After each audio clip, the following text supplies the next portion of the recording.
मोहब्बत तो बेटे की गर्दन पे छुरी रख देती है और मोहब्बत सर पे आरा रख के पांव तक चीर दिया जाए तो उफ करने से भी मना करती है।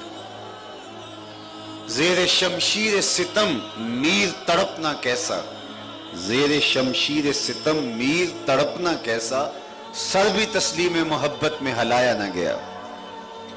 तो मोहब्बत जो है वो एक ऐसी दौलत है, एक ऐसी कुव्वत है जो पस्त को बाला कर देती है और बहरोबर एक दामन के गोशे में समेट लेने का फन मोहब्बत को आता है। मोहब्बत तो यार किसी औरत के साथ हो जाए तो वो जिस्म में बिजलियां भर देती है।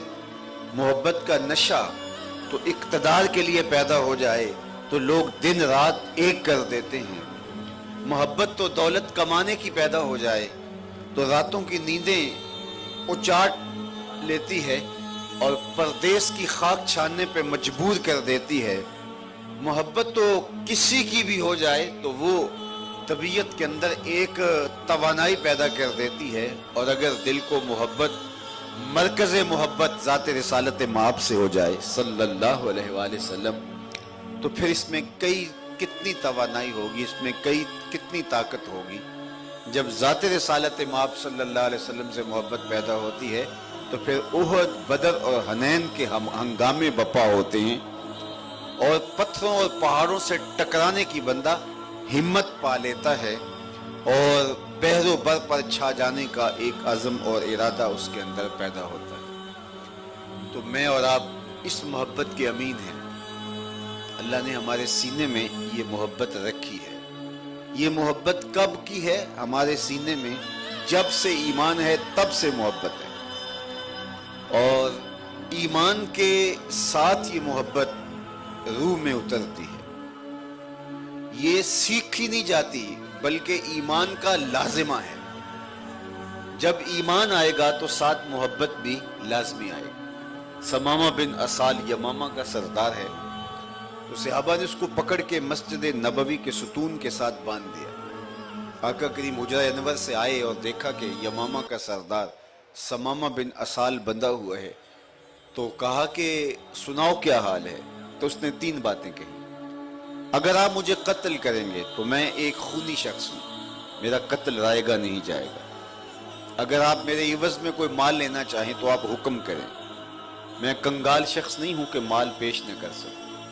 और अगर आप मुझे यूं ही माफ़ कर दें तो एहसान फरामोश नहीं पाओगे, ख़ानदानी शख्स बदला दूंगा।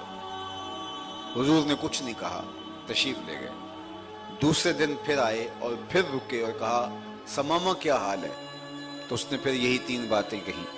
अगर आप मुझे कत्ल करें तो मैं खूनी शख्स हूँ, मेरा कत्ल रायगा नहीं जाएगा, मेरे कत्ल के बदले में खून की नदियाँ बहेंगी। और अगर आप मेरे एवज़ कुछ लेना चाहें, फिदिया मांगे तो आप हुक्म करें, कोई कंगाल शख्स नहीं हूं कि पेश ना कर सकूं, यमामा का सरदार हूं। और अगर आप मुझे यूं ही छोड़ दें तो मुझे एहसान फरामोश नहीं पाएंगे। तीसरे दिन हुजूर फिर आए और फिर यही पूछा क्या हाल है। तो उसने कहा कि अगर आप मुझे यूं ही कत्ल कर दें तो मेरा कत्ल रायगा नहीं जाएगा। फिर दूसरी बात, फिर तीसरी बात। तो हुजूर ने फरमाया इन्हें छोड़ दो। रस्सियां खोल दी गई। यमामा का सरदार समामा बिन असाल जो इस्लाम का बहुत बड़ा दुश्मन था, जब उसकी रस्सियां खोल दी गई, जंजीरें तोड़ दी गई, वो खुद बयान करता है कि मैं बाहर जाता हूं, मेरे कदम अंदर की तरफ उठते हैं और हुजूर मुसल्ले पे बराजमान थे और बाहर मैं गुस्ल करके वापस पलट आया। पर काट के मेरे उसने ये इरशाद किया, पर काट के मेरे उसने ये इरशाद किया, जा तुझे कश्मकशे दहर से आजाद किया। कहा कि मैं वापस पलट आया तो हुजूर ने फरमाया कि समामा आगे हो। कहा हुजूर मुझे अपना गुलाम बना लीजिए। हुजूर के हाथ पे समामा बिन असाल यमामा के सरदार ने इस्लाम की बैत कर दी। अब आपकी तवज्जो चाहूंगा कि बैत करने के बाद उसने जो पहली बात कही वो ये थी کہ حضور میری حالت تھوڑی دیر قبل یہ تھی کہ جتنے بھی دنیا کے اوپر ادیان پائے جاتے ہیں، ظاہر میں سب کو تو نہیں مانتا، لیکن سب سے اگر ناپسندیدہ دین میرے نزدیک کوئی تھا تو وہ دین اسلام تھا۔ اسی طرح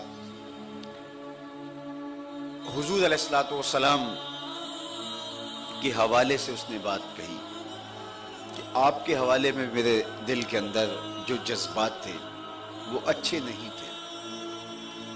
اس طرح حضور کے شہر انور شہر مدینہ کے بارے بات کی کہ دنیا کے اوپر جتنے بھی خطے ہیں، جتنی بھی بستیاں ہیں، شہر ہیں، مجھے سب سے ناپسندیدہ شہر مدینہ تھا، لیکن ابھی آپ کا کلمہ پڑھا ہے تو میں معاً اپنے دل کی طرف پلٹ کے دیکھا ہے تو مجھے اتنا سونا شہر کوئی نظر ہی نہیں آتا، جنوں ویکھ کے اکھیاں ٹھر دیاں نے، جنوں ویکھ کے ٹھردا سینہ ہے، ربا تیری ساری خدائی وچوں بس ایکو شہر مدینہ ہے۔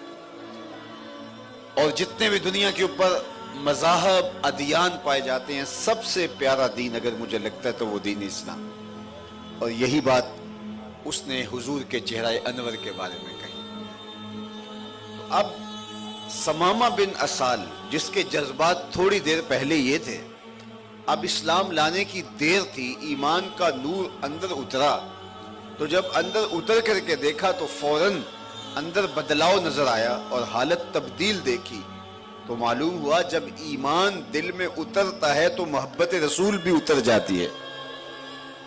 یہ نہیں ہے، دیکھو ایمان لانے کے بعد نماز سیکھنی پڑتی ہے، ایمان لانے کے بعد دیگر اعمال کا طریق سیکھنا پڑتا ہے، حج کیسے کرنا ہے ایمان لانے کے بعد خود بخود احکام نہیں آ جاتے، سیکھنے پڑتے ہیں، زکوٰۃ کا نصاب کیا ہے، زکوٰۃ کا طریق کیا ہے اور اس کی شروحات کیا ہیں، یہ اسلام لانے کے بعد سیکھنا پڑتا ہے، لیکن محبت رسول سیکھنی نہیں پڑتی، ادھر ایمان دل میں داخل ہوا، ادھر محبت رسول کے اجالے ہو گئے، ادھر حب رسول کا چراغاں ہو گیا، تو یہ ایمان کے ساتھ جڑی ہوئی چیز ہے۔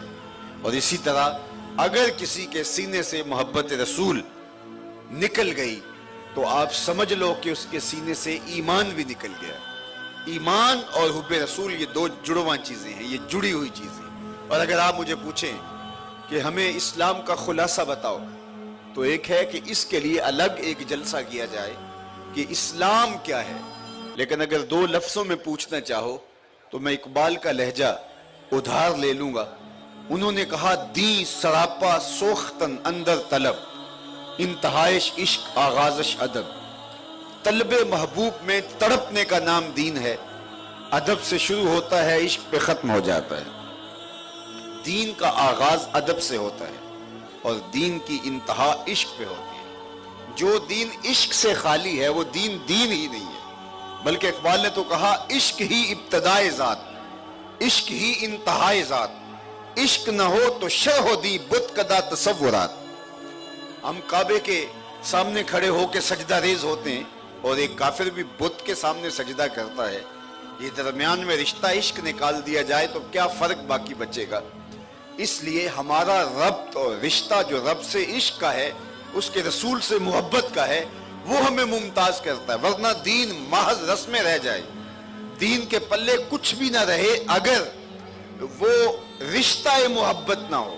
اقبال جب سارے امور طے کر لیتا ہے عقل و خرد کے تو بارگاہ ازدی میں عرض گزار ہوتا ہے عطا اسلاف کا جذب دروں کر